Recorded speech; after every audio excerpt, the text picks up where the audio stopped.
अब देश को नया सीडीएस मिल चुका है। जी हां, विपिन रावत के बाद देश के दूसरे सीडीएस के पद पर अब जिम्मेदारी संभालेंगे lieutenant general retired Anil Chauhan, जो कि अब देश के नए सीडीएस होंगे।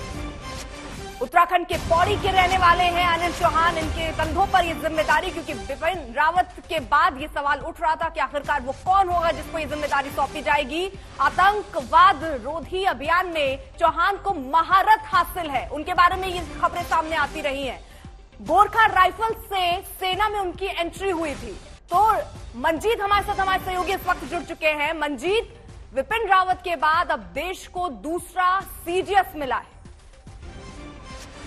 बिल्कुल अर्पिता, करीब 8 महीने का वक्त इसमें लगा कि दिसंबर पिछले साल जब सीडीएस जनरल विपिन रावत की दुर्घटना में वो दिवंगत हुए थे, उसके बाद ये अपॉइंटमेंट हुआ है और काफी महत्वपूर्ण है, क्योंकि पिछले 8 महीने से न सिर्फ सीडीएस बल्कि secretary department of military affairs का जो पद था रक्षा मंत्रालय में, वो खाली पड़ा हुआ था। और जहां तक लेफ्टिनेंट अनिल चौहान की बात की जाए, वो वर्तमान में नेशनल सिक्योरिटी काउंसिल यानी कि एनएसए के मिलिट्री एडवाइजर के तौर पर काम कर रहे हैं। और इससे पहले उनका लगभग 40 साल का सैन्य करियर रहा है।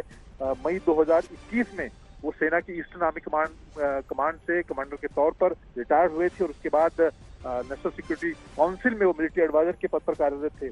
तो एक अहम जिम्मेदारी उन्हें दी गई है। 40 साल लंबा उनका करियर है। ईस्टर्न आर्मी कमांडर से पहले वो डीजीएम यानी डायरेक्टर जनरल मिलिट्री ऑपरेशन के तौर पर साउथ ब्लॉक में काम कर चुके हैं। लंबा चौड़ा अनुभव उनका रहा है और वो गोरखा राइफल से आते हैं, जहां पर उनका कमीशन हुआ है। और लगभग सारी जगह जो भी महत्वपूर्ण कमान है सेना की, चाहे उत्तर पूर्व की ईस्टर्न कमांड की बात की जाए या फिर कश्मीर की बात की जाए, सभी जगह पर उन्होंने कमांडिंग ऑफिसर से लेके ब्रिगेड और डिप कमांडर के तौर पर काम किया है। एक लंबा चौड़ा अनुभव उनके पास है और पिछले करीब 1 साल से ज्यादा वो देश की जो सर्वोच्च सिक्योरिटी से जुड़ी संस्था है एनएससी, नेशनल सिक्योरिटी काउंसिल, उसमें मिलिट्री एडवाइजर के तौर पर काम कर रहे हैं।